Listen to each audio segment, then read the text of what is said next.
En plein cœur de Paris, dans le 15e arrondissement, l'hôpital Necker Enfants Malades. C'est le premier hôpital pédiatrique créé dans le monde et aujourd'hui, l'hôpital Necker reste une référence en matière de médecine infantile. Sa renommée est mondiale. Soins, recherche, enseignement, Necker, c'est près de 900 médecins et 3000 personnels de santé qui prennent en charge chaque année 300 000 consultations et 55 000 hospitalisations. Centre de référence pour de nombreuses maladies rares, l'hôpital rayonne bien au-delà de Paris et l'Île-de-France. Un patient sur 5 vient de province ou de l'étranger. Génétique, cardiologie, transplantation, plusieurs premières mondiales ont été réalisées à Necker. Du chef de service à l'infirmier, une énorme responsabilité face aux parents. Et des structures adaptées pour que les enfants vivent au mieux leur séjour à l'hôpital. Immersion dans ce fleuron de notre système de santé.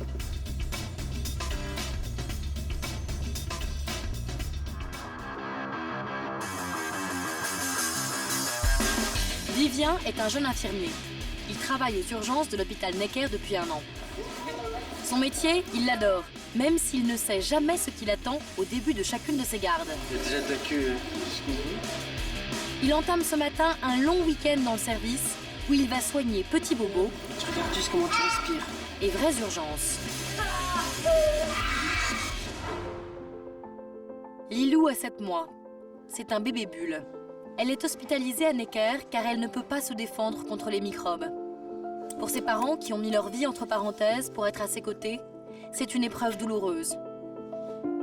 Mais une solution existe pour la guérir. Son père peut lui donner sa moelle osseuse. Grégory saura-t-il le médicament qui pourra sauver Lilou? Margot a tout juste 18 ans. Elle est une habituée de l'hôpital Necker, car c'est ici que son diabète a été diagnostiqué quand elle avait 2 ans. Vous l'avez reconnu? Aujourd'hui, elle vient essayer un nouveau traitement pour lui faciliter la vie. Je crois que je suis en hypoglycémie. Oh, que je mange du sucre. Pour cela, elle doit passer 1 semaine à Necker. Pour elle, c'est une première. Comment l'adolescente va-t-elle vivre ce séjour un peu forcé à l'hôpital? Je suis en train de faire. Alors, je préfère vous laisser faire. Caroline Tellion est la responsable des anesthésistes de Necker. Le mercredi, c'est le jour des opérations dans le service.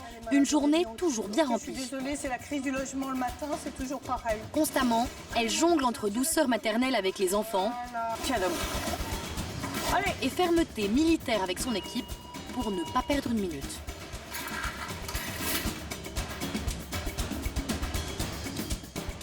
Ça fait mal? Ça fait mal.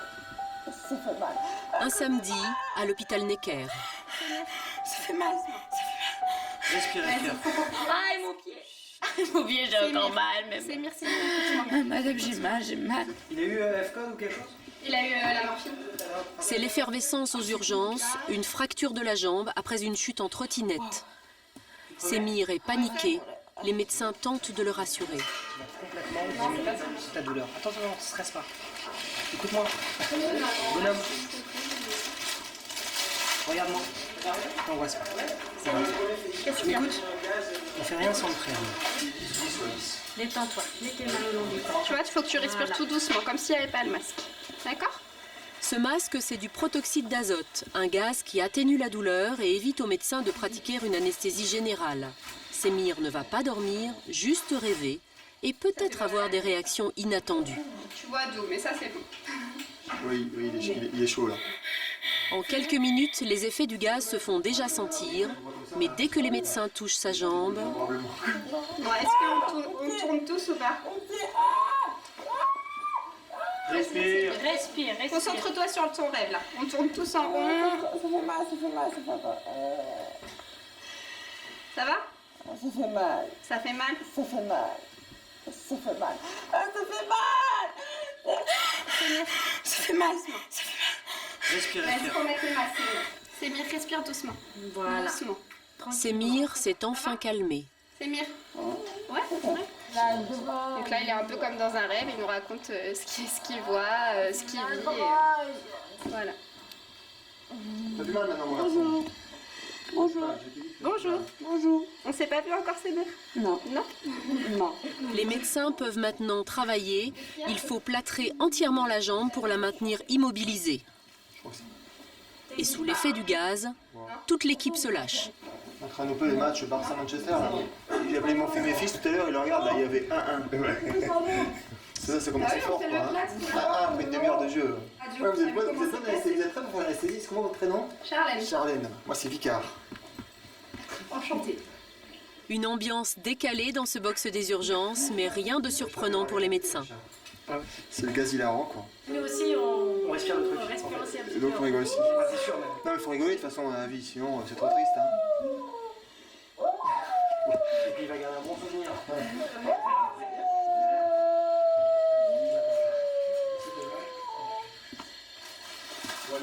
Après 30 minutes, l'opération se termine. On arrête le masque. Quoi, non, quoi. Vous n'avez pas tout vu? Non. Ah, ok. Comment c'est ça? Oula. Semir sort de son rêve et il n'a aucun souvenir de ce qui vient de se passer. On est où?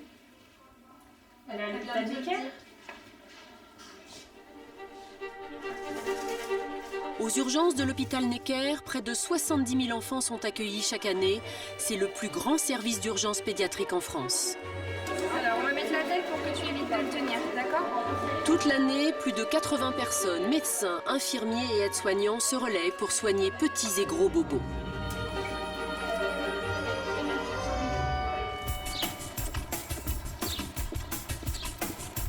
Parmi eux, Vivien. Tel un boxeur qui s'apprête à monter sur le ring, ce jeune infirmier de 24 ans arrive toujours avec la pêche à l'hôpital. Il est 9h ce samedi, Vivien va travailler tout le week-end aux urgences. Et quand il arrive, il n'a aucune idée de ce qui va se passer dans la journée, car aux urgences, tout peut arriver. On se demande s'il y a du monde ou pas en fait. Surtout que là c'est le week-end, donc on a un effectif réduit. Donc la grande question c'est, est-ce que quand tu vas arriver ça va déjà être le chaos ou est-ce que ça va gérer quoi? Vivien n'aura pas longtemps à attendre. À peine entré, il est déjà fixé. Ça commence mal, là, il y a déjà de la queue jusqu'au bout. Des dizaines d'enfants attendent d'être soignés. Vivien fait une rapide transmission avec ses collègues des dossiers en attente. Apparemment, Vivien a du pain sur la planche. Quelques instants plus tard, l'infirmier est appelé pour un soin. T'es tombé où? Le petit Falou a 4 ans. Il est tombé de son lit et s'est ouvert l'arcade. Il ne lui faut que 3 points de suture, alors il va être recousu à vif, sans anesthésie, juste à l'aide du fameux protoxyde d'azote. Ça va petit loup? Ouais. Ça va? On va faire le gaz magique? Ouais. C'est toi qui le tiens au début? Hop. Voilà. Vivien a pour habitude de beaucoup parler avec les enfants, leur expliquer tout ce qui va se passer. Par contre, côté chanson, son répertoire est limité. Tu nous chantes une chanson? Tu connais Une souris verte? Non. Moi, je connais que celle-là, moi. Elle est là, maman. Hop, regarde, on met la tente magique. L'enfant est calme, mais la coupure est profonde et les points risquent d'être compliqués à faire. Falou doit donc rester absolument immobile. Bouge pas les mains sous les fesses. Main sous les fesses.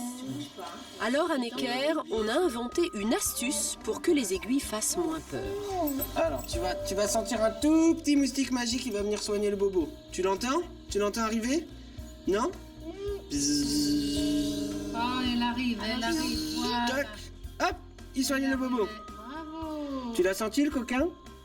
Oui? C'est un coquin, celui-là. Hein.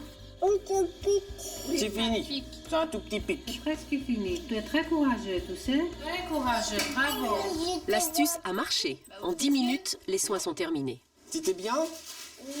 Ouais? Top là? Yes.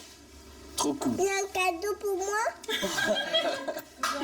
Vivien, qu'est-ce qui vous plaît dans ce travail? Ben ça. Il n'y a rien à dire. Hein. Au revoir. Au revoir. Au revoir. Cela fait 1 an que Vivien travaille aux urgences de l'hôpital Necker avec les enfants. Ce métier, il en parle comme d'une vocation. On reçoit autant qu'on donne en fait. Et ça, c'est vraiment... on peut pas espérer mieux quand on bosse à l'hôpital. C'est un bisou, c'est un au revoir, c'est un merci, c'est un enfant qui nous tend les bras, c'est un parent qui nous remercie. Ou parfois, il n'y a même pas besoin de parler, quoi. C'est juste, on le sait en fait. C'est vraiment ça, on le sait et on le ressent en fait. C'est une chute de groupe. Toute la journée, Vivien va enchaîner les soins. Salut mon grand. Je m'appelle Vivien. Ça va ? Et le week-end de garde du jeune infirmier est encore loin d'être terminé.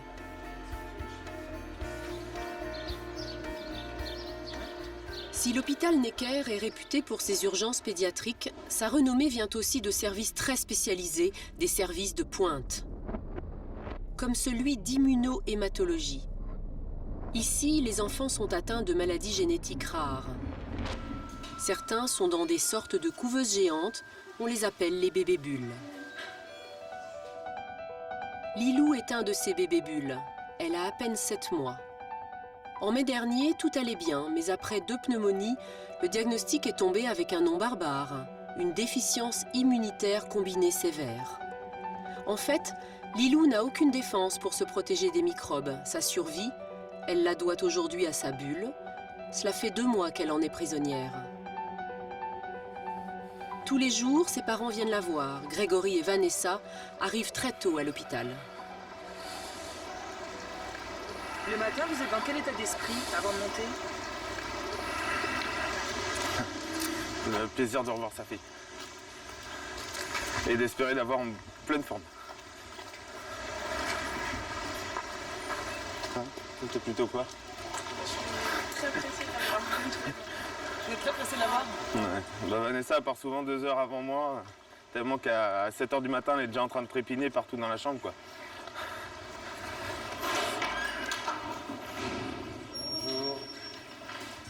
Ces couloirs, ils les connaissent par cœur.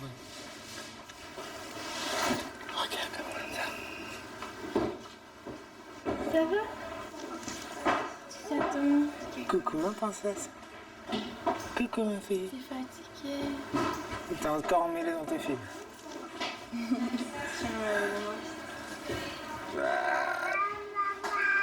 Ouais? Bah. Ah ouais? Le matin, ça fait plaisir d'arriver pour ça. C'est un moment, c'est...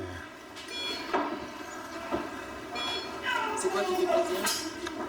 Le sourire qu'elle a fait là en arrière. Elle se doute de rien, elle. Elle va continuer à te sourire. En fait, il n'y a que les parents qui sont inquiets dans l'histoire. Heureusement qu'elle est petite. Vas-y, mets ta main dedans, chérie. Chaque jour, c'est le même rituel pour Vanessa.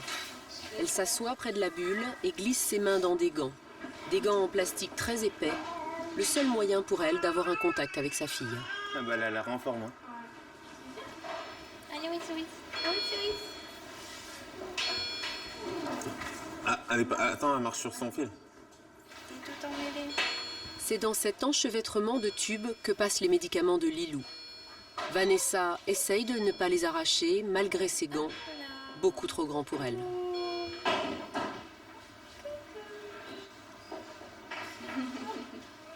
Vanessa a dû apprendre à s'occuper différemment de Lilou, sans jamais la toucher pour de vrai et avec une barrière entre elles deux. Elle doit tout faire avec ses mains en plastique.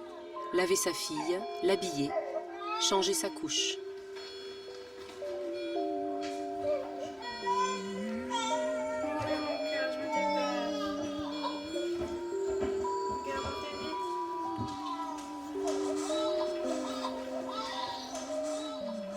Tout est beaucoup plus difficile, changer une couche, donner à manger, tout est beaucoup plus dur. Au début, je lui faisais mal parce que je la pinçais ou je la lâchais quand elle était assise, elle repartait en arrière parce que j'arrivais pas à la tenir correctement.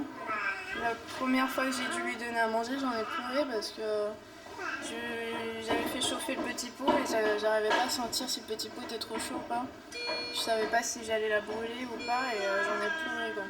Parce que j'avais pas du tout de sensation, j'avais tout perdu. Quoi. Lilou est le premier enfant de Vanessa. Elle veut faire de son mieux pour sa fille. Des heures, elle reste assise sur ce tabouret, les mains dans la bulle. Est-ce que tu as le sentiment que la bulle, ça t'a fait perdre l'idée d'être maman ou finalement ça se perd pas? Non, ça se perd pas. Vraiment, peu importe dans quel état elle est ou qu'elle soit dans la bulle, dans une chambre, peu importe. Hein, ça reste ma fille et c'est pour ça que je suis là du matin au soir. Hein, j'essaie de m'en occuper comme si j'oubliais le contexte extérieur et je m'en occupe comme si elle était à la maison avec moi. Hein. J'oublie ce qui se passe autour. Hein. Comment tu fais pour oublier tout ça? Je me concentre sur elle. Je me concentre sur ce que je dois faire, les couches à changer, les petits pots à donner. Je joue avec elle beaucoup, comme ça je pense juste au moment présent. Quoi. Je pense pas à ce qui se passe autour de moi.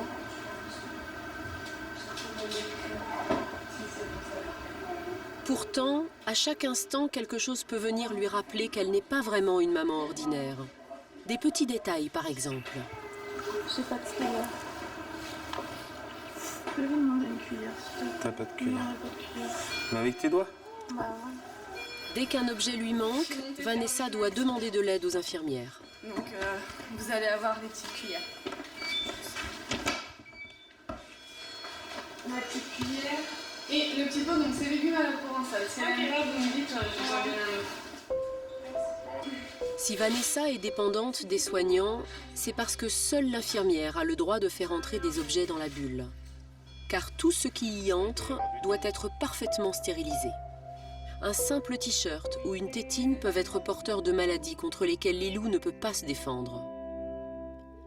C'est dans cette pièce que tout est stérilisé, puis stocké ici, dans cette immense bulle.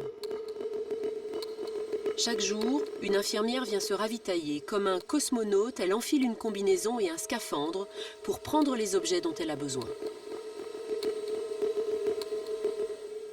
En fait, il y a des cases pour chaque enfant qui sont en bulle. Donc là, dans la case de Lilou, je vais prendre ce dont j'ai besoin. J'ai besoin de vêtements pour demain, de rechange. Je vais lui prendre des petits bodys manches courtes, vu qu'il fait bon en ce moment. Je vais prendre des couches, parce que ça, j'en ai pas beaucoup. Donc ça, ce sont toutes les seringues pour lui donner ses médicaments. Un moment pas très rigolo, mais obligatoire.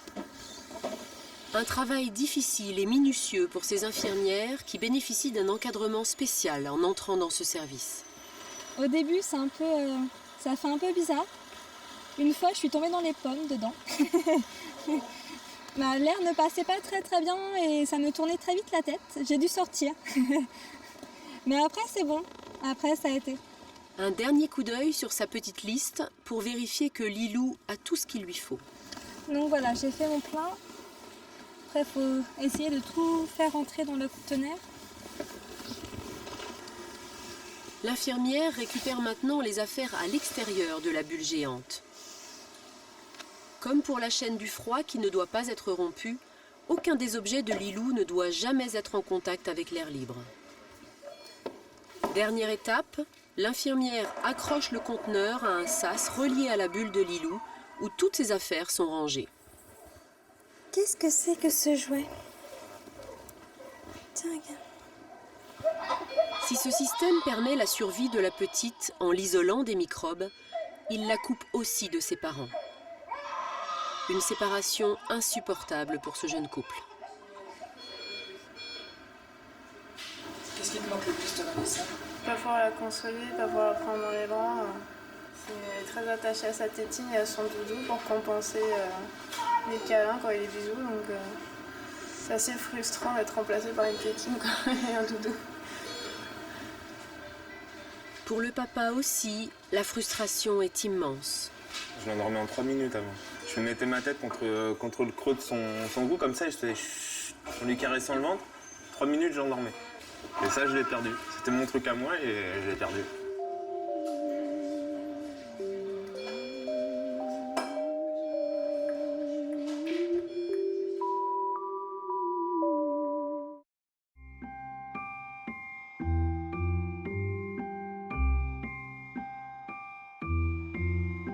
Levallois-Perret, en banlieue parisienne. Margot a 18 ans. Elle est soignée à l'hôpital Necker depuis qu'elle a 2 ans et demain, elle y retourne pour essayer un nouveau traitement. Car Margot est diabétique. Son organisme assimile mal le sucre. Parmi les complications possibles de cette maladie, Margot pourrait devenir aveugle ou avoir des problèmes cardiaques et rénaux.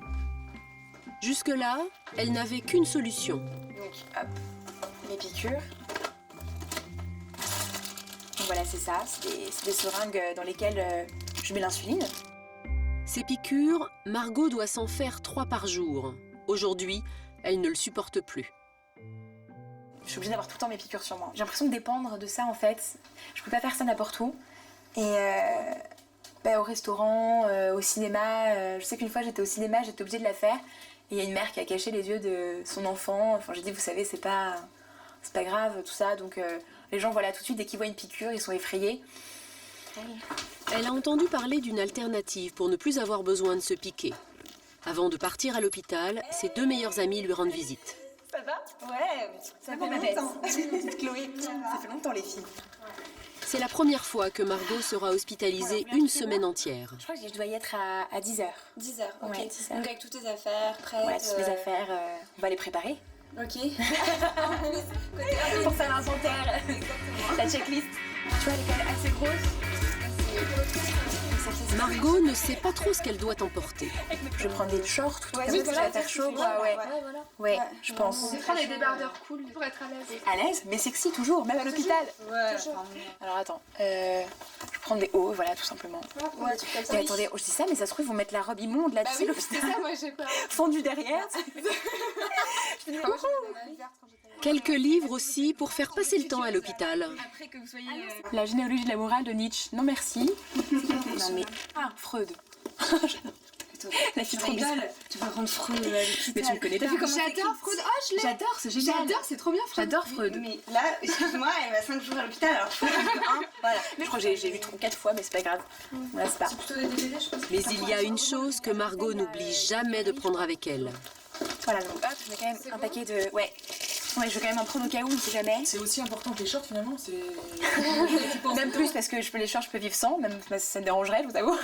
Alors que les piqûres, enfin voilà, c'est mon médicament, c'est voilà, ma sûreté quoi, donc... Aujourd'hui, Margot est consciencieuse, mais ça n'a pas toujours été le cas. À l'adolescence, difficile de résister aux tentations quand on est diabétique.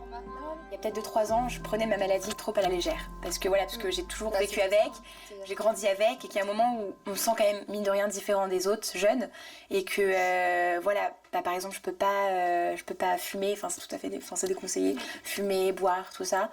Donc même si de temps en temps, bon, je fais des petits travers, mais vraiment, je suis raisonnable. Donc mine de rien, ça crée un petit décalage. Et j'essaye de transformer ça en quelque chose de positif. Voilà, ça c'est fait. Le lendemain matin, Margot arrive à l'hôpital Necker à 10h.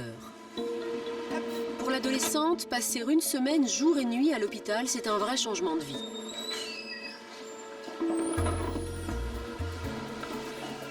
J'avoue que je ne sais pas trop à quoi m'attendre, donc j'appréhende un peu, mais je pense que ça devrait bien se passer. J'ai toutes mes affaires. Je dirais que je pars en vacances pour 3 semaines, là, à Saint-Tropez, c'est bon, j'ai toute ma valise. Si Margot semble insouciante, c'est parce que l'hôpital Necker, elle y est habituée. Elle a grandi en venant ici régulièrement depuis ses 2 ans. Alors, le personnel soignant connaît bien cette jeune patiente. Bonjour. Bonjour. Ah, je te connais. Mais on se connaît, je crois. J'étais toute petite quand ça s'est... Vous m'avez reconnue? Alors ça, c'est dingue. Ah oui, hein. Bonjour. Pardon. Alors, d'accord. Ça peut être... Ah si. Oh, la classe. Margot découvre sa chambre. Mais déboussolée par ces changements, elle a oublié de mesurer son taux de sucre. Résultat... Je crois que je suis en hypoglycémie. Oh, je mange du sucre. Mais t'as pas ton appareil? Si, mais il est dans ma valise, donc faut que je regarde. Fais-le tout de suite, je vais chercher du sucre. Ça marche, merci. Margot manque de sucre et elle ressent tout de suite les symptômes. J'ai un peu mal à la tête, j'ai des vertiges là, et j'ai très faim. Ces hypoglycémies la prennent n'importe où, n'importe quand. Elle doit alors très vite manger du sucre et se piquer pour connaître son taux de glycémie. Ce geste, Margot doit le faire plusieurs fois par jour. 0,69. Oula. Alors 2 ou 3 sucres? 3. Pour mon poids, c'est... Ok. C'est bon, c'est ce que j'avais pris. Génial. Tiens, merci beaucoup. Voilà. À peine arrivée, elle est attendue pour son premier rendez-vous. C'est l'heure pour elle de découvrir ce nouveau traitement qui pourrait lui permettre de vivre plus facilement avec son diabète. Ce grand espoir, c'est cette petite pompe.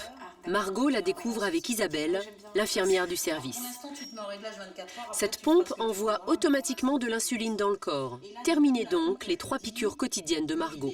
Je t'explique un petit peu comment fonctionne la pompe de façon simple. Hein. Vous, de toute manière, vu vos habitudes de portable, d'ordinateur, tu vas voir qu'en 3 secondes, je vais manipuler très facilement. C'est pas le problème. Ce qui demandera... L'utilisation de la pompe est simple, la difficulté est de la remplir. D'autant que Margot devra le faire tous les 3 jours et toute seule. Tu as vu quand j'ai relié, j'ai piqué, j'ai tourné, j'ai entendu un petit clic. D'accord. Tu verras quand tu le feras. La dernière étape est la plus délicate. Il faut brancher la pompe sur son corps. Jour et nuit, Margot sera reliée à ce boîtier et c'est d'abord sur un cobaye en plastique qu'elle va s'entraîner. Et puis maintenant, alors du coup... Le petit canard. Tu vas simplement poser ce petit champignon sur ta peau. Tu le maintiens comme ça à la base. Vous voulez que je vous... Voilà, ça va aller. Et tu appuies sur les 2 boutons en même temps. Voilà. Alors normalement, ça doit piquer mieux que ça parce que c'est du canard. Voilà, parce que j'ai pas la peau aussi flexible, ça c'est sûr. C'était un bon compromis parce que c'est comme si j'étais pas diabétique, quoi. Ah, c'est non, cette phrase. Non mais je veux dire d'un point de vue pratique. Il faudra toujours que je fasse attention à mon alimentation. Je te rappelle que même avec une pompe à insuline, on a un diabète. Oui. Margot se projette déjà dans la nouvelle vie que lui offrira ce traitement. Mais avant de quitter l'hôpital, elle doit encore apprendre à manipuler cette pompe sans l'aide d'une infirmière. Et son corps aussi va devoir s'habituer à ce nouvel objet. Pour cela, elle devra enchaîner examens médicaux et rendez-vous avec les médecins. Son séjour à l'hôpital Necker ne fait que commencer.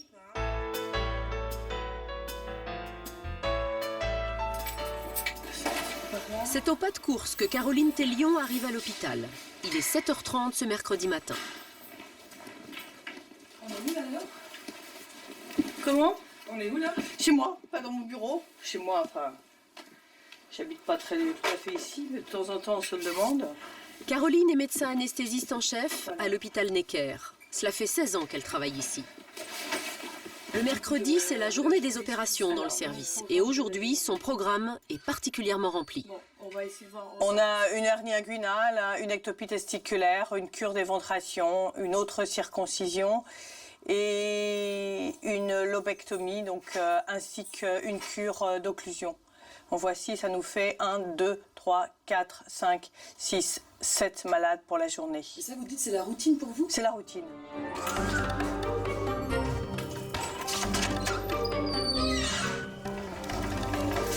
Pardon?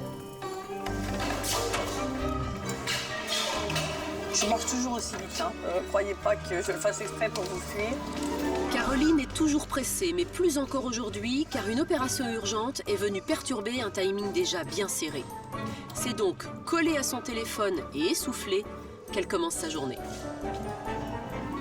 Je t'appelle parce qu'on va faire des modifications dans le programme opératoire du fait qu'il y a une transplantation hépatique en cours.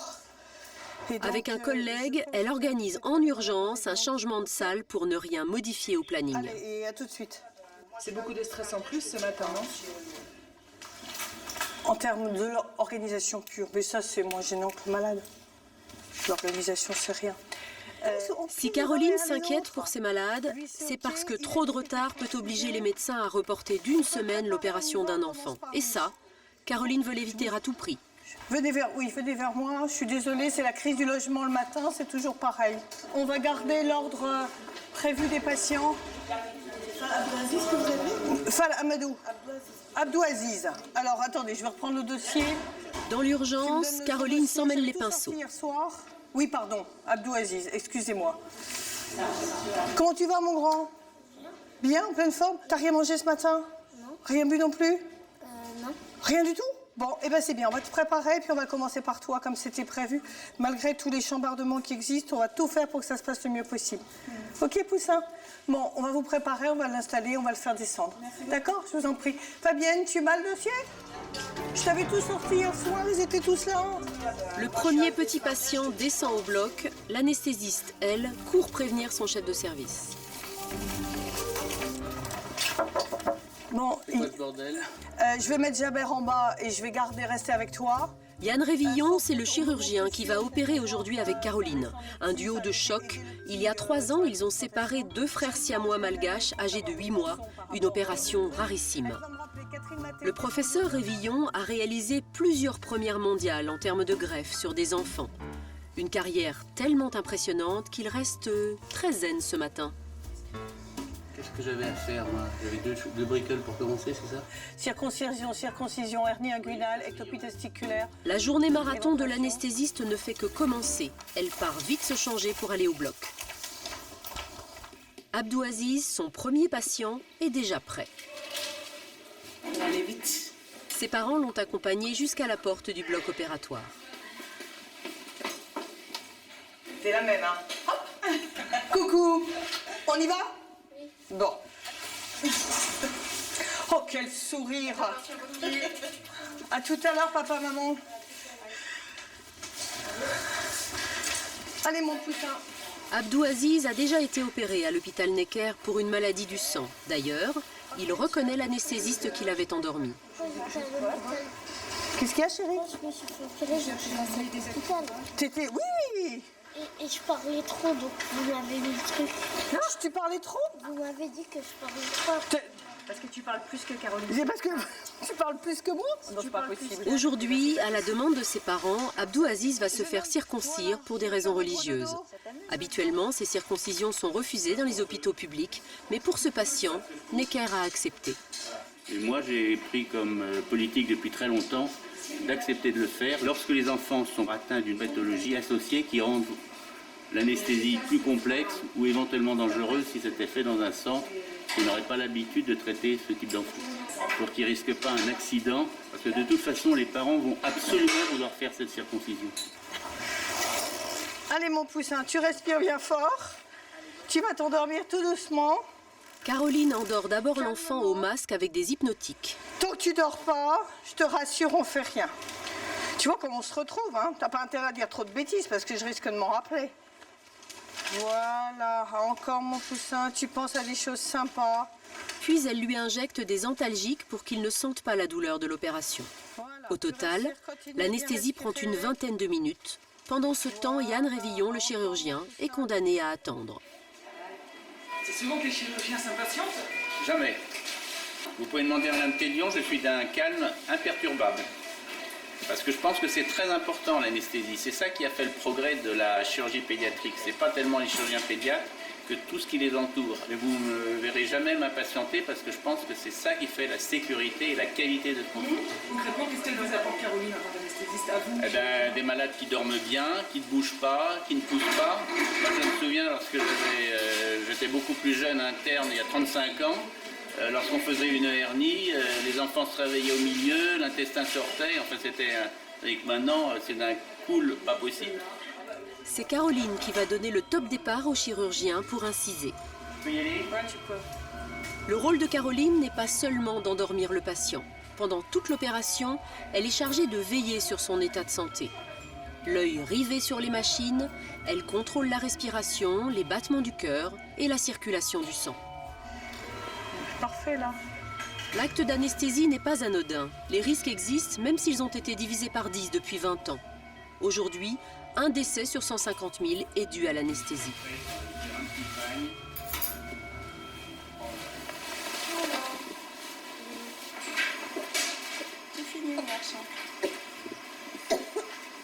Ce métier, Caroline l'a découvert alors qu'elle était encore infirmière. Et elle a tout lâché pour reprendre ses études de médecine. Quand j'étais jeune, j'ai toujours détesté avoir mal. Donc je pense que c'est sûrement une des raisons pour lesquelles j'ai fait ce métier. Quand j'ai aperçu l'anesthésie, j'ai décidé que c'était ça que je ferais. J'ai voulu assez vite soigner les gens et m'occuper de soigner. Ça m'a paru quelque chose d'important. Après, on fait quoi après? Et après La première opération à peine terminée, 6 autres patients attendent encore. Il n'est que 10h30. Caroline accueille déjà le deuxième enfant, cette fois pour une opération des testicules. Voilà, et puis on va s'allonger. Oh, c'est quoi ça? Comment il s'appelle? Doudou? Comme ça? Au bloc, l'anesthésiste est la dernière personne avec qui l'enfant communique avant de s'endormir. Caroline essaye donc de le rassurer au maximum. On va regarder ton petit cœur qui bat. Tu sais que t'as un petit cœur qui bat? C'est quoi ces merdiers de machin? Constamment, elle jongle entre douceur maternelle pour l'enfant et fermeté militaire avec son équipe. C'est quoi ces trucs-là? Je peux pas. C'est quoi vous avez trouvé ça où? C'est quoi ces merdes? Je peux pas. Allez, on l'allonge. Allez, mon chéri, tu vas le respirer dans le masque. Regarde. Hop. Youpi.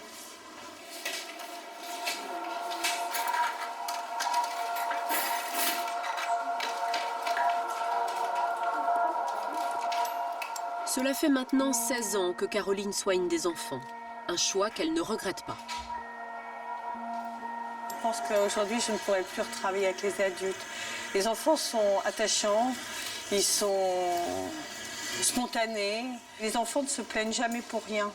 L'adulte dans un lit d'hôpital va se plaindre de la chaleur dans la chambre, de la couleur de la peinture, de l'enfant pas. Les adultes, c'est chiant. Tiens, Dom. Viens, mon chouchou, c'est ton fondant. Allez. Je prépare l'autre. Si tu veux, je descends. Attention les jambes. Allez, poussin. J'ai fini mon poussin, chérie. Pour tenter de boucler son programme de la journée, Caroline n'a pas une minute à perdre. À peine quitte-t-elle un patient qu'elle repart déjà au bloc. Voilà, le suivant. Toute la matinée, Caroline va enchaîner les opérations. Même avec des tout petits, comme ce bébé de 4 semaines. Lui n'ira pas en salle de réveil. Vu son jeune âge, l'anesthésiste prend le temps de rester près de lui pour l'aider à se réveiller. Un petit peu d'eau froide, c'est ça? Je sais plus Moi, quoi, je fais peut-être ici. Comme ça. Chacun a des petits trucs comme ça, non agressifs, pour essayer de le faire respirer tout seul. Voilà, il commence, vous voyez apparaître les mouvements ventilatoires. 4 opérations déjà ce matin et Caroline peut enfin souffler le temps d'une courte pause déjeuner. Laissez-moi le frigo. C'est quoi le menu? Salade, boîte de thon. La salade, je l'avais préparée hier soir. C'est ça, non? C'est important. Les dernières, on fait ça comme ça? Bon, comme pour toute femme de 50 balais. Certes, si je me fais foie gras tous les jours, je prends 10 kilos. Hein. J'aime bien aussi, mais justement, j'en profite ici pour faire diététique, pour pouvoir à la maison manger ce que je veux. Ce matin, tout s'est bien passé au bloc. Mais dans sa carrière, Caroline a aussi connu des fins d'opération tragiques. Voilà. Si elle renvoie une image de femme à poigne, en revanche, devant la douleur, elle refuse de rester insensible. Il ne faut surtout pas, comme disent certains, se blinder, quoi. Je pense que c'est la pire des choses qui puisse arriver à n'importe quel professionnel de santé, que ce soit les infirmiers, les aides-soignants ou médecins anesthésistes. Il ne faut surtout jamais être blindé devant une situation dramatique.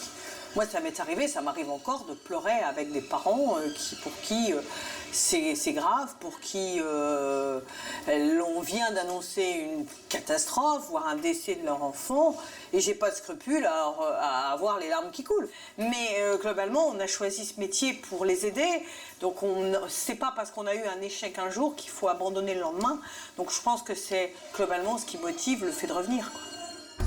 Pendant ce temps, au bloc, les patients continuent à défiler. Cette fois-ci, une opération un peu plus compliquée. Caroline le sait. Le café et on monte. Ce petit garçon a le poumon droit abîmé. Il faut retirer toute la partie infectée. Une opération délicate, mais Yann Révillon en a vu d'autres. Ce sont des malformations rares, on n'en compte pas beaucoup. Et ici, aux enfants malades, on a une certaine réputation pour faire cette chirurgie thoracique de l'enfant. Et là, vous, à quelques minutes de l'opération, vous êtes dans quel état d'esprit? Je suis très cool. J'ai l'air inquiet? Non, mais voilà, chacun son truc. Moi, je serais pas cool si je tenais une caméra, enfin, je sais pas.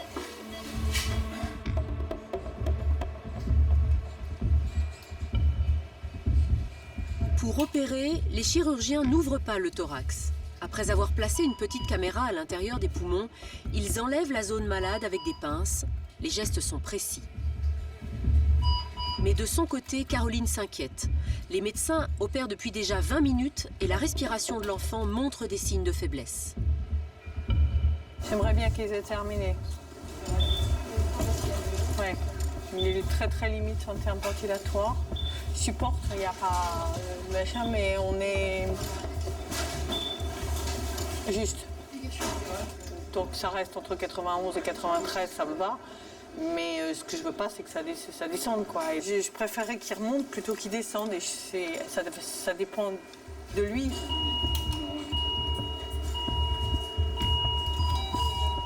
Les variables descendent encore. Caroline s'adresse à son équipe. Ça répète. On tolère de moins en moins. Après des minutes d'incertitude, les variables remontent. Le cap critique est passé, la respiration de l'enfant redevient normale. L'opération se termine sans problème. La partie abîmée des poumons a pu être retirée. Caroline peut relâcher la pression. Oh, c'est moche. Elle ose même une blague pour tester notre résistance. C'est le mou pour le chat de nos grands-mères.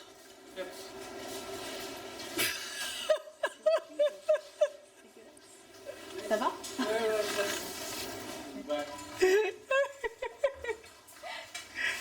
Malgré un timing bousculé, l'anesthésiste a rempli sa mission. Ces 7 petits patients ont pu être opérés dans la journée. Voilà. Un rythme de travail effréné, mais Caroline Tellion est une passionnée, toujours prête à se dépasser pour soigner les autres. Ouais. La journée est finie. 12 heures de présence dans ce beau bloc.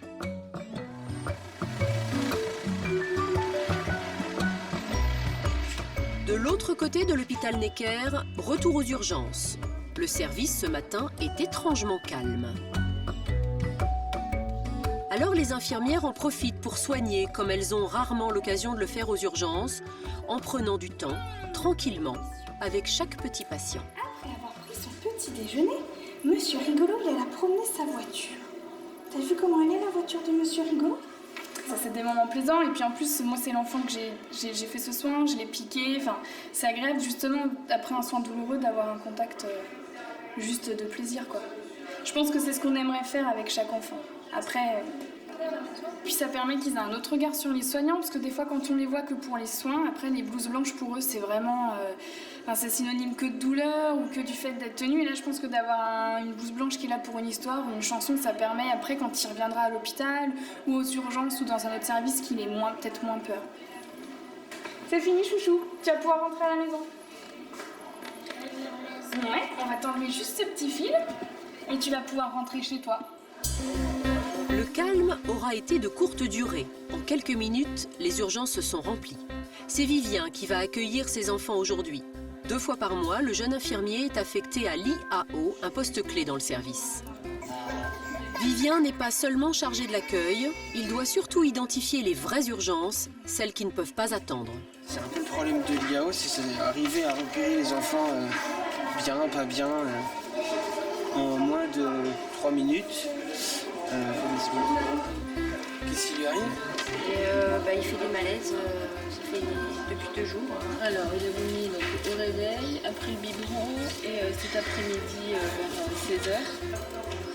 Mon fils qui est tombé au football, il a perdu connaissance. Elle se plaint d'avoir mal au ventre. Et donc elle vomit, elle n'a plus rien dans le ventre. Elle a vomi combien de fois ces dernières 24 heures? Non, ça a commencé. Vivien est concentré. Si certaines urgences sont faciles à déceler, d'autres sont beaucoup plus pernicieuses. Coucou madame, je regarde juste comment tu respires.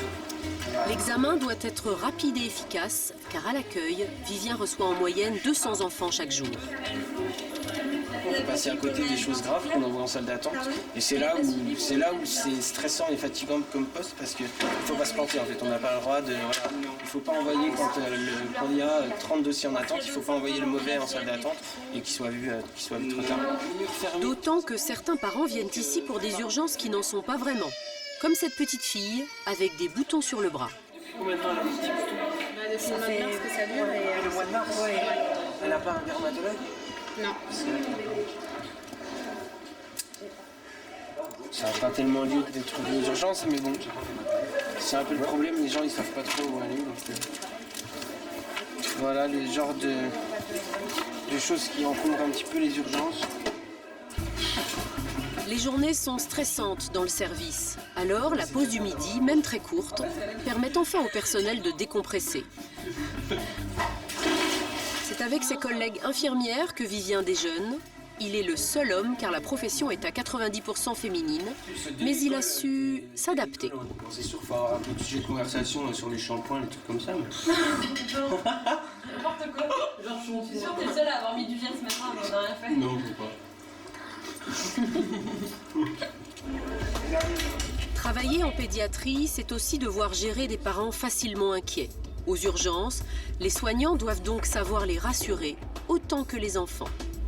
Ce paramètre psychologique, Vivien a dû l'intégrer très vite. Mais malgré tout son savoir-faire, les soins ne se passent pas toujours comme il le souhaiterait. T'as jamais eu du gaz? Le petit Maël s'est ouvert le pied avec du verre. Il a juste besoin de 2 points de suture. À son arrivée, il ne semble pas inquiet. Le père tient à être là avec son fils. Tu fais un gros dodo avec ça, c'est trop bien, chérie. D'accord? Et quand tu rouvres les yeux, papa est là, ton pied va mieux. Il va pas dormir. Ah, il dort pas? Ça te détend juste? Tu gardes les yeux ouverts, te plaît? Tu me fais plaisir? Lapin, lapin. C'est rien, ça chatouille. Ça chatouille. T'es le plus fort, chérie, t'es le plus fort. Hein? T'es super Sam, t'es un super héros, chérie, ça va le faire. Tu vas gérer bien le truc et après ça ira mieux, ok? Maël semblait calme, mais dès que le médecin pique son pied... Je sais que ça fait mal, chérie. C'est rien. Tant que l'enfant bouge, le médecin ne peut rien faire. Non, attendez, monsieur.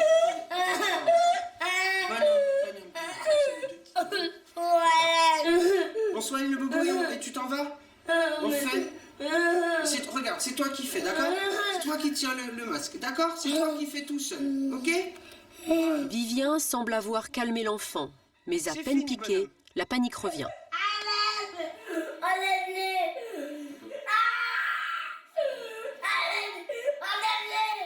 Vivien n'a plus qu'une solution, tenir fermement l'enfant pendant que le médecin termine rapidement la suture. Ça y est, bonhomme, ça y est, c'est fini.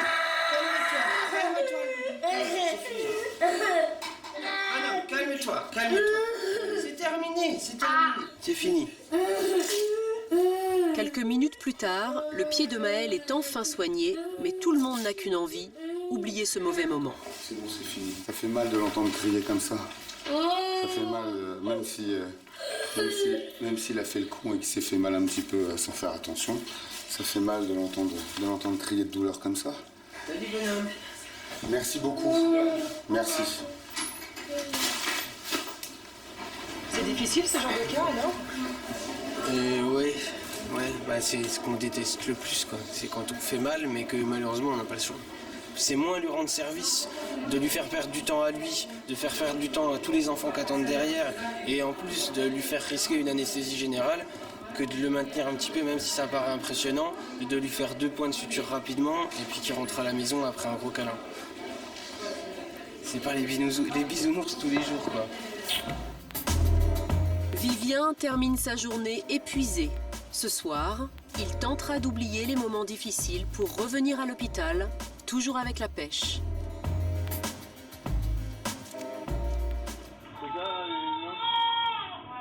C'est moi, Captain. Coucou. Coucou, Lilo. Coucou. Tu vas officialiser ton entrée en bulle. On est aujourd'hui le... Sur ces images filmées par Grégory, Lilou, quelques secondes avant son entrée dans la bulle stérile. Son papa a voulu immortaliser l'instant pour un jour pouvoir le montrer à sa fille.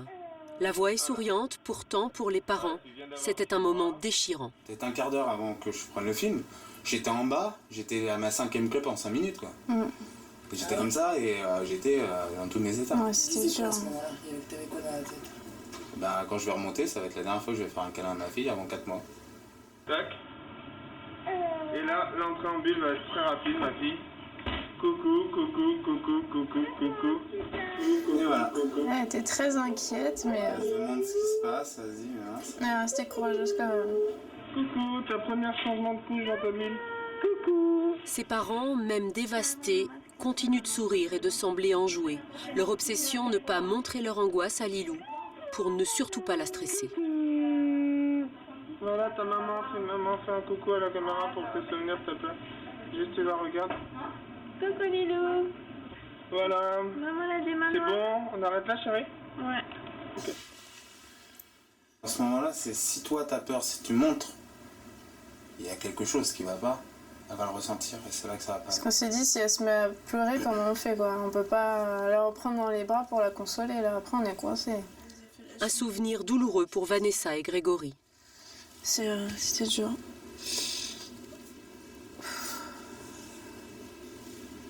Est-ce que ça vous a soudés tous les deux? Ouais, je pense que oui, ça nous a pas mal rapprochés. Non, moi dès que c'est fini, je m'en vais.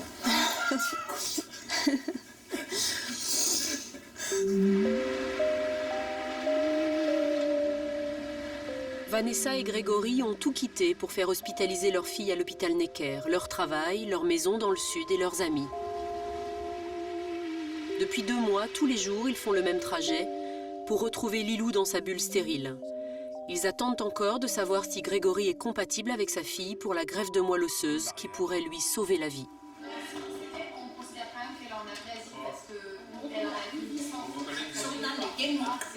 Régulièrement, des bénévoles passent dans le service.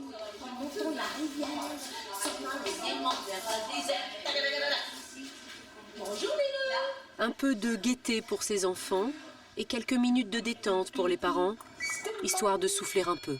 No, I won't be afraid. No, I won't be afraid. So darling, darling, stand by me. Lily, chante bien, papa. Fais-moi un sourire, ma fille. Fais un sourire à papa. T'es bien, ça va, chérie. Tu peux me regarder en même temps? Coucou.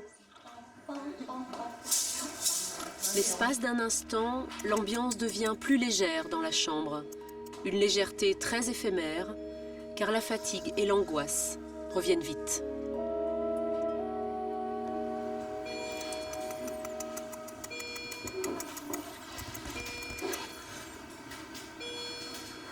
Ça aussi, c'est un truc qui est dur. C'est que même quand ça va pas, faut que tu fasses des sourires et que tout aille bien, jusqu'à leur sang. Alors des fois, t'arrives, ça va pas, donc tu vas faire un tour, il faut que tu reviennes, il faut que ça aille, même si ça va pas. C'est à l'arrière du bâtiment où est hospitalisé Lilou que le couple a l'habitude de décompresser et recharger les batteries. Car régulièrement, les jeunes parents craquent. La pire des douleurs, c'est lorsque ton enfant en souffre. C'est le jour où elle a commencé à avoir ces douleurs, elle a l'impression qu'on m'a arraché le cœur. Premier enfant, on commence le rôle de parent et on se prend une tarte derrière la tronche. Tout ça, de l'avoir pleuré, de l'avoir pas bien, de l'avoir branché de tous les côtés, se dire que je vais peut-être plus jamais la resserrer dans mes bras. C'est une douleur qui est bien au-dessus de tout ce que tu peux imaginer. Il y a des moments de faiblesse et puis on est obligé de se ressaisir et d'y retourner, quoi. Quitter sa fille le moins de temps possible, c'est l'obsession de Vanessa. Elle ne s'octroie que de rares moments hors de la chambre de Lilou pour très vite remettre les mains dans la bulle. Pour Grégory, les journées sont très longues Car contrairement à Vanessa, lui n'arrive pas à oublier cette barrière en plastique pour s'occuper de sa fille. Tu peux mettre tes mains dans les gants en face, comme ça on se la passe. J'entendais Vanessa qui proposait de mettre les gants. Tu disais non, c'est difficile. J'ai beaucoup de mal. Ouais, ça m'énerve. Je sais pas comment ils font, je sais pas comment faire. Ça me manque de la prendre dans mes bras. Mais c'est fatigant de plusieurs fois vouloir faire un bisou, puis t'as une espèce de truc tout froid là, qui t'en empêche. À chaque fois que je mets mes mains dans la bulle, j'ai envie d'arracher le truc. C'est juste parce que si je le fais, ça peut tuer ma fille, mais sinon, j'ai envie de le faire. C'est donc avec d'autres gestes que Grégory essaye d'attirer l'attention de son bébé. Ma fille, coucou. Eh?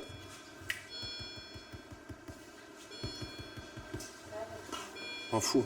Mais quand ça ne marche pas, alors il oublie ses craintes. On prend les 2 gants et on y va. Hein? On y va. Et il enfile les gants pour retrouver sa princesse. Ah mon bébé. Ah mon bébé. Dame-moi.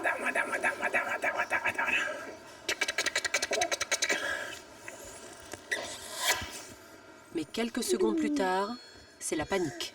Oh putain. Elle a arraché son caté. Faut que je retire les mains vite. Aussitôt, une infirmière arrive pour vérifier le cathéter. C'est le petit tuyau par lequel arrivent tous les médicaments de Lilou. Il faut tout refaire. L'infirmière va chercher du renfort. C'est chiant. Je prends ma fille et j'arrache le truc. Tu vois pourquoi j'hésite à mettre mes mains dedans? Pour rebrancher tous les tuyaux de Lilou, ses pieds et ses mains sont attachés. Il va falloir l'intervention de 2 infirmiers pour ce soin, sous l'œil inquiet de Vanessa et Grégory. Des parents impuissants et un papa qui se sent démuni de ne pas pouvoir prendre soin de sa fille comme il aimerait le faire. J'ai perdu mon enfant quand elle est rentrée en bulle un peu. J'ai plus le... Des fois, je cherche son regard et je me dis, putain, mais j'aimerais la prendre dans mes bras juste pour la coller. Mais je sais pas, tout ce que j'avais entre elle et moi, les petits trucs qu'on avait, c'était beaucoup de toucher. Beaucoup de rapports proches. Donc la bulle, j'ai tout perdu. Tous les repères que j'avais avec ma fille, je les ai perdus. Le seul dernier repère que j'ai, et que tu m'entendras souvent faire, c'est le petit poum, poum. C'était le seul truc que je lui faisais pour lui faire entendre que c'était moi qui arrivais. Mais sinon, tout le reste, j'ai perdu. C'est pour ça, la bulle, j'ai beaucoup de mal. Mettre les mains, je vais vite m'énerver parce que... Elle me manque. Elle me manque, tout simplement.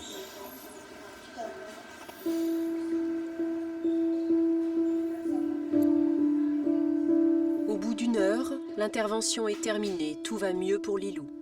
Des angoisses qui durent depuis des mois pour ses parents.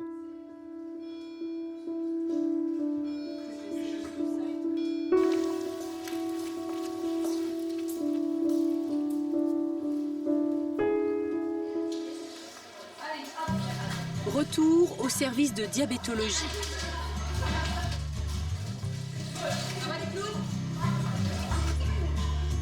Margot passe 1 semaine à l'hôpital Necker pour se faire poser une pompe qui doit lui permettre de vivre plus facilement avec son diabète. À 18 ans, elle est la plus âgée du service, alors forcément, elle est devenue un peu la grande sœur des plus jeunes. Salut ma puce. Ça va? Qu'est-ce que tu fais là? Tout va bien? Il va bien ton diabète? C'est l'heure maintenant pour Margot de préparer sa pompe et de se l'installer sur le corps, toute seule. Un moment un peu stressant qu'elle attend impatiemment. Ça fait quand même peut-être 3-4 mois que je songe à faire ça, donc voilà, ça y est, je me dis c'est le moment. Mais surtout, je me dis, est-ce que je vais me rappeler de tout ce que m'a dit Isabelle? Alors, si mes souvenirs sont bons, je vais prendre le réservoir. Il y a un truc à enlever là. Ah non, c'est horrible. Ça? Non. Il n'y a rien à enlever? Non, ça. Hop. Petite erreur, mais l'infirmière est encore là pour la guider. Et quand t'es bien à fond, là tu retournes et là tu lâches. Très bien. Merde, je crois que j'ai Alors, bien vas-y, non, c'est bon. Non, c'est bon. Ça, tu le gardes dans un petit coin. Première étape réussie pour Margot. Elle doit maintenant installer une aiguille dans ce petit champignon bleu, mais elle ne se souvient plus trop. Comme ça? Non, pas du tout. Oh mon Dieu! Non, mais là, c'est pas drôle d'être parfait. c'est juste que t'es pas dans le bon sens. Ah, mais pas du tout. Ah, d'accord. oui. On peut pas être parfait, hein. Ah bah exactement. Ah, qu'est-ce que tu me fais là? Je ne sais pas du tout. Alors, ça va venir. En fait, je me dis que comme il y a une espèce de trou là, forcément là. Ah, oula. Qu'est-ce que je suis en train de faire? Alors, je préfère vous laisser faire. Je te remontre une fois parce que c'est pas forcément évident. D'accord. Après. Il y a un truc à faire avec ça. Un truc sadique là. La deuxième étape est un échec, mais Margot a encore quelques jours à l'hôpital pour maîtriser la technique. Il faut bien sécher quoi. Il ne reste plus qu'à fixer maintenant la pompe sur son ventre en se piquant à même la peau. Voilà. Alors c'est toi qui vas le faire, d'accord? D'accord, Je te pose ok. simplement pour te montrer. Et quand tu décides, tu respires un grand coup et t'appuies sur les 2 boutons blancs en même temps et après t'attends. D'accord, ça marche. T'attends la suite, je te dis au fur et à mesure. D'accord. Appuie d'un coup sur les 2, hein. Très bien, Voilà. super. Ensuite, Alors maintenant, Opération réussie, Margot n'a rien senti. Bah ça y est, j'ai ma pompe. C'est pas mal, hein. Ça va? Ça y est. Non, ça va. En fait, c'est juste au début, ça fait un peu bizarre, mais parce que c'est psychologique, hein, je pense. Pour moi, c'est bon. Pas mal, pas mal. Ah, je suis trop contente. Là, je suis prête à le refaire. Je suis prête à le refaire toute seule, là, comme une grande. Bah, Ouais. c'est bien parce que tu l'as fait. Margot verra très vite si cette pompe l'aide vraiment au quotidien. En France, aujourd'hui, 15 000 enfants sont diabétiques. Et c'est ici, dans ces couloirs de l'hôpital Necker, que beaucoup ont découvert leur diabète. Comme le petit Noah, 10 ans. Il a appris il y a quelques jours seulement qu'il était malade. Noah est hospitalisé 10 jours, le temps de connaître les bons gestes pour vivre avec son diabète. Sa maman, elle, découvre les piqûres qu'elle devra lui faire plusieurs fois par jour. Tu essayes d'être détendu, Noah. D'accord? D'accord. Ah, Noah? C'est ma mère, elle veut me faire souffler. À chaque fois qu'elle me pique, je souffre. Parce que c'est maman. La piqûre, c'est un geste que vous avez l'habitude de faire? Pas du tout.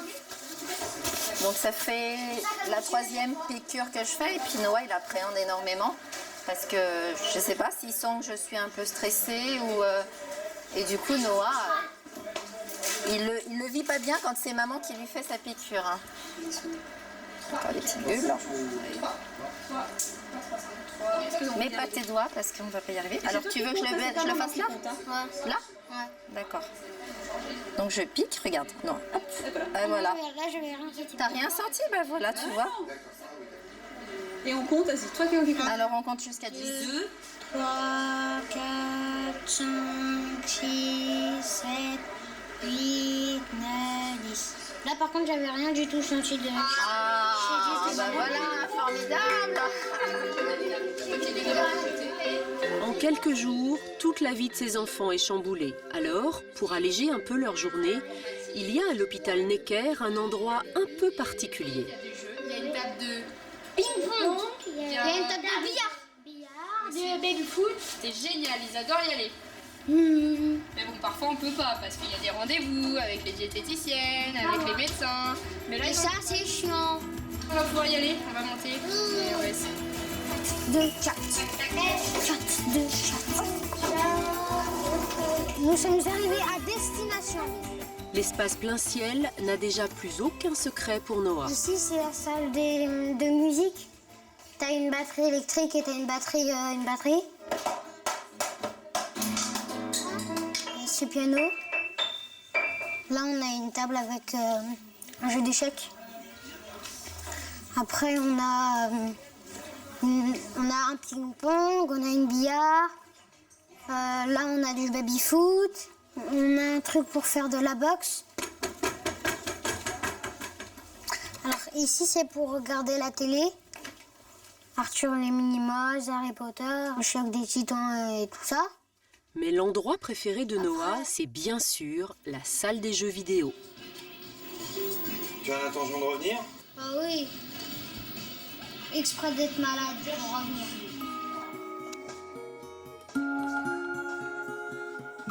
Là, en plein cœur de l'hôpital, les blouses blanches, médecins et infirmières sont interdits.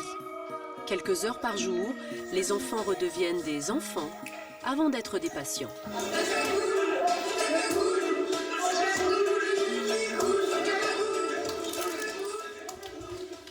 On a perdu un en route là. Des enfants obligés de grandir très vite. Je suis en train de prendre mon petit sac. Ton petit sac, ah bah bien. Tu l'as pris? Noah a déjà le réflexe de prendre avec lui tout son matériel pour contrôler son diabète. 1, 2, 3, 4. Et ses petits sucres pour éviter les malaises. Ça, c'est pour le diabète. Total. Eh Margot, regarde, on m'a prêté un jeu DS. Super. Attends, c'est ce que t'as gagné? Non, on nous prête au jeu plein ciel. C'est génial. Jusqu'à temps qu'on veut. Ah bah c'est trop bien. Et regarde, tu veux que je te montre un truc? Attends, on fait ma super conque avec des fraises, s'il te plaît. Regarde ça. Elle est belle, hein? T'as vu? Donc voilà, si tu veux, quand tu seras plus grand et qu'on t'en posera une, t'auras aussi des trucs avec des Porsche, des Ferrari. T'as plein de trucs. Cool. Je crois que je vais prendre plutôt un truc de Ferrari. Pose la pompe déjà.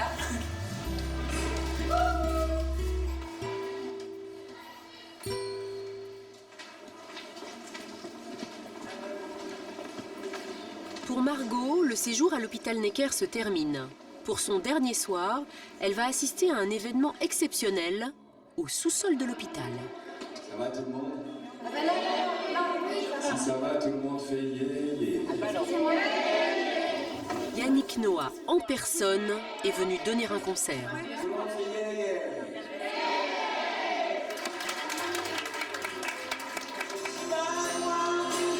Tous les ans, il vient passer un moment avec les enfants de Necker.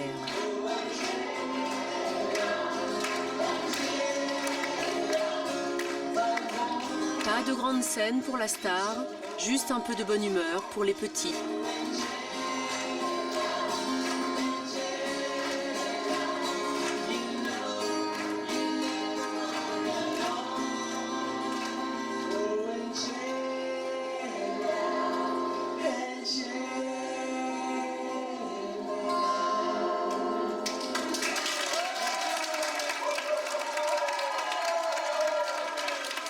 En regardant les expressions de tous ces enfants qui sont hyper joyeux, enfin, ça leur montre autre chose. Voilà, et voilà, entendre leur rire, tout ça, je trouve que c'est génial. Et la magie opère. On en oublierait presque l'hôpital. Pourtant, ce petit garçon sur la scène qui en met plein la vue à Yannick Noah a été opéré la semaine dernière.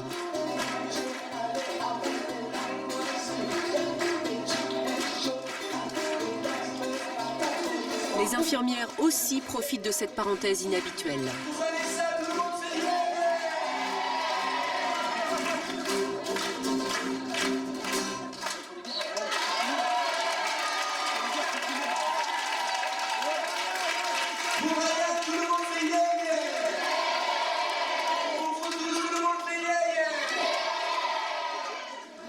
Après le concert, chaque enfant a droit à un petit mot. Pour les parents aussi, c'est enfin l'occasion de décompresser, comme pour la maman du jeune petit danseur retenu à Necker depuis plusieurs semaines maintenant. En fait, ça change des soins, ça change des médicaments, ça change de bloc opératoire, au lieu d'entendre que du sang des appareils qui sont dans tous les sens, au lieu d'entendre ça, entendre un peu de musique. Et alors de voir votre fils qui dansait comme ça? J'étais très fière, j'étais très contente, ça me fait franchement du bien. Une soirée que personne n'oubliera à Necker, y compris Yannick Noah. On arrive ici avec ces petits choux un peu cabossés et qu'on leur donne, on a l'impression qu'on leur donne un petit peu de joie. Ça, tout d'un coup, là, c'est le meilleur cadeau du monde, quoi, pour moi. Qu'est-ce que vous pensez que ça leur apporte aux enfants, justement, ce genre de concert? C'est une heure d'évasion. Il y en a qui en gardent un petit peu plus, qui vont se coucher avec un petit rêve, quoi.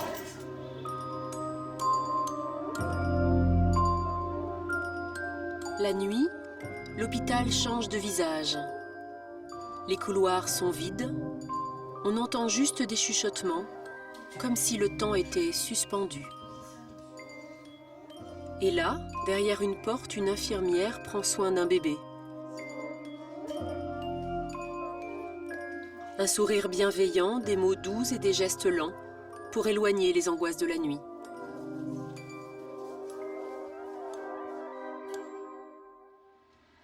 Le lendemain matin, il est tout juste 7 heures, c'est dans une chambre côté adulte de l'hôpital Necker que nous retrouvons Grégory, le papa de la petite Lilou.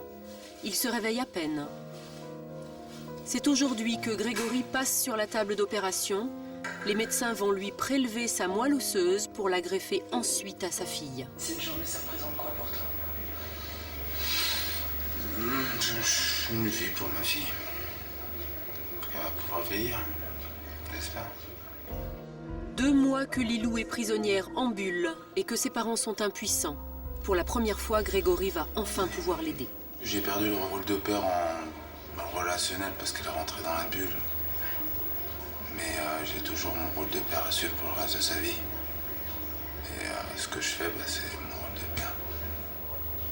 Il y en a, ils ont construit une maison à leur fille, il y en a, ils ont fait... Voilà, moi j'ai donné ma moelle. Malgré son stress lié à l'opération qui arrive, Grégory parvient quand même à trouver la situation cocasse. Et non, parce qu'il faut qu'il enlève son caleçon. Enfin, c'est pour ça que je ramène une autre chemise. Vous allez enlever votre caleçon avant de monter au bloc. Parce que la dame voulait que je me trimballe les machins à verre, donc j'étais pas trop d'accord. Dommage pour moi, j'avais espéré, ça aurait été mon petit bonheur de la matinée. Ah, vous allez avoir du succès si vous arrivez comme ça. Direction le bloc opératoire où Grégory va subir une anesthésie générale. Quelques secondes avant d'être endormi et pour la première fois devant nous, il arrive à plaisanter en imaginant sa fille dans quelques années. Mais après, elle va venir me faire chier pendant tout le reste de sa vie. Au moins, comme ça, je pourrais lui dire, non, non, ce soir, tu sors pas en boîte. Non, non, c'est moi qui t'ai donné ta moelle. Tu me la rends si tu veux sortir.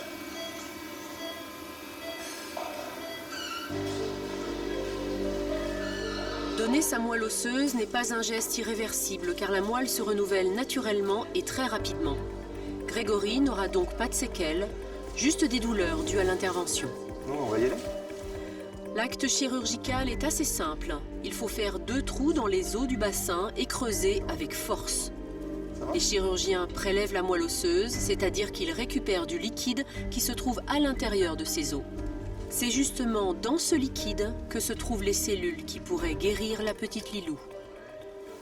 Quand vous faites ce geste qui peut sauver un enfant, qu'est-ce que vous ressentez?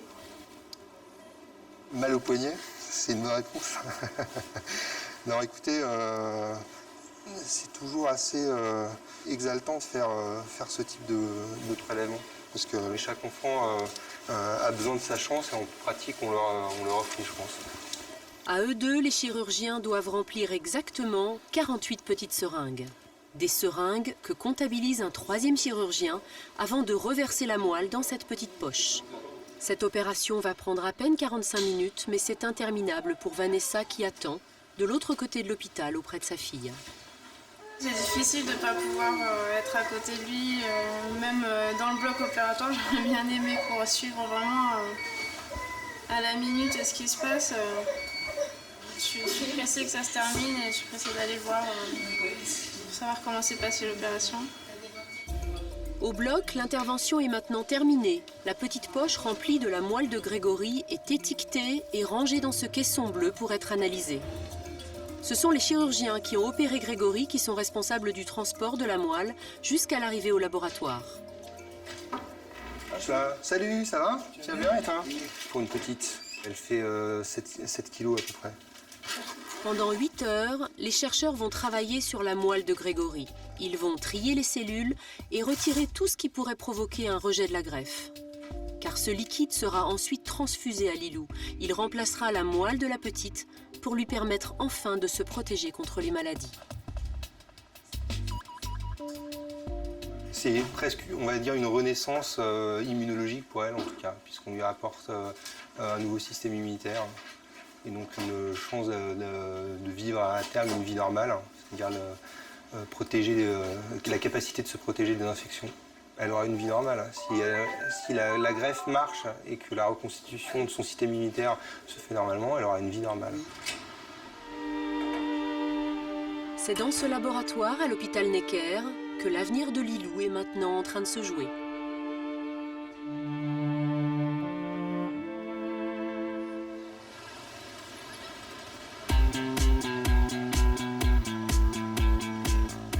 Nous retrouvons Margot dans le 18e arrondissement de Paris à la sortie des cours.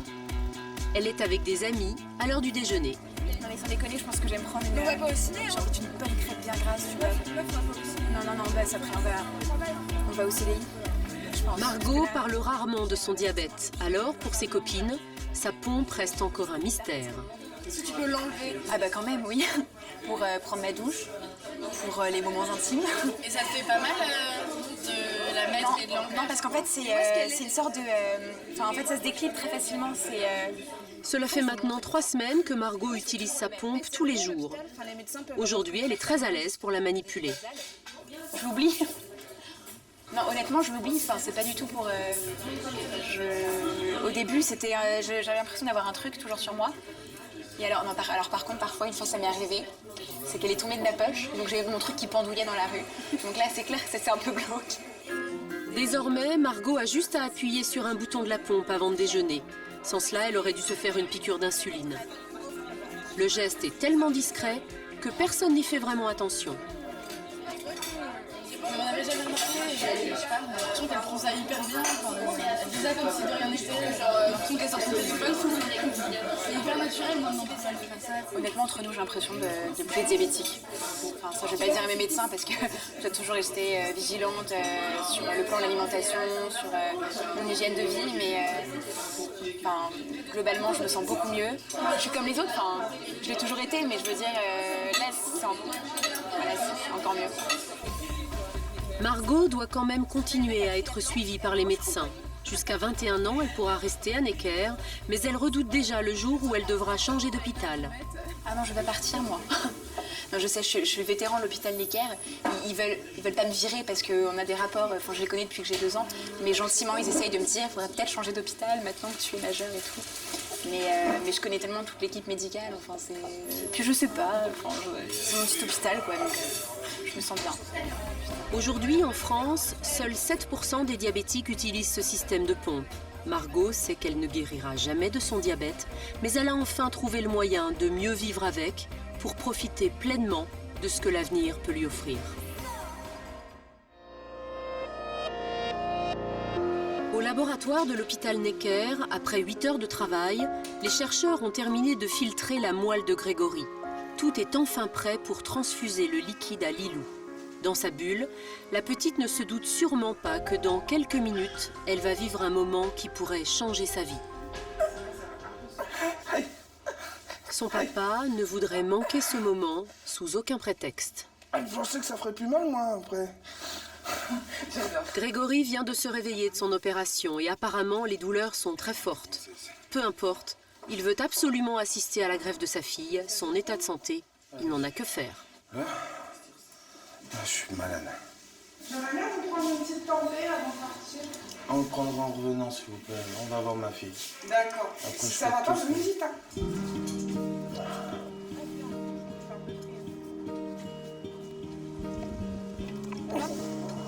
Oui, ça va. D'accord. On y va. Ah. Ça fait quand même un peu douiller, hein, cette histoire, donc je suis bien content d'aller voir ce qui m'a fait aussi mal. Les médecins lui avaient déconseillé de se lever, mais Grégory a insisté lourdement. Le compromis trouvé, qu'une infirmière l'accompagne en fauteuil. Où alors? Bon, on m'aurait pas emmené, j'y serais allé à pied quand même, mais bon. C'est ça. Ah si, je serais allé en rampant, mais j'y serais allé. Oh, j'attends ça quand même depuis quelques semaines. Hein. Attends, c'était le seul médicament pour ma fille. Donc j'ai envie de le voir. Puis en plus, c'est le mien, le médicament. Double raison.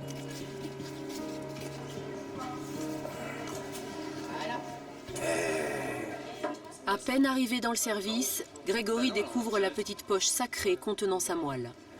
Ça, c'est à moi, ça. Oui. Ok. Ce moment, Vanessa veut l'immortaliser. Il y en a assez? C'est principal. J'ai le cœur qui bat très très vite. Je suis très excitée.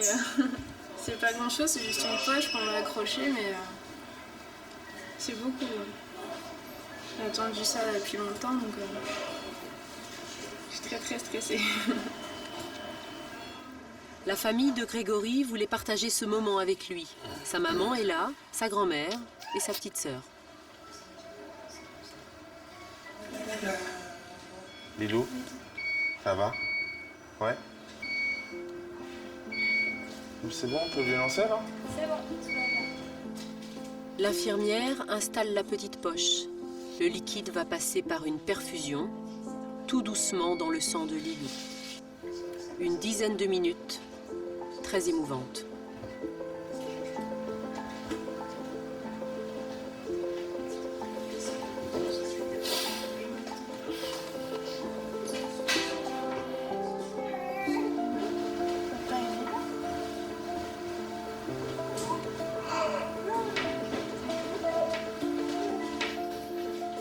Si un jour tu me dis que je t'aime pas ou machin, tu vas voir toi.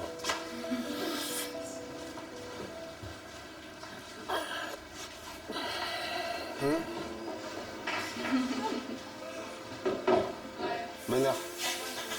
Bonheur. Joie. Bonheur et joie. Soulagement aussi. Le stress qui redescend, c'est beaucoup de joie, beaucoup d'espoir pour le futur.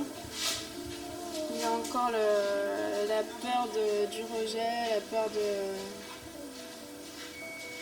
des petites complications qu'il peut y avoir après, mais je suis très optimiste et il y a vraiment beaucoup d'espoir. Très heureuse, c'est vraiment une super journée.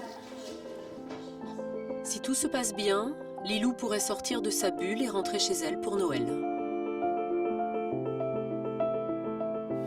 Même si j'aime pas trop toutes les fêtes qu'on fait, Noël, tout ça, machin, bah cette année on va faire Noël. On va fêter ça. D'ici là, la petite devra encore rester plusieurs semaines enfermée dans sa bulle avec ses parents, tout près d'elle.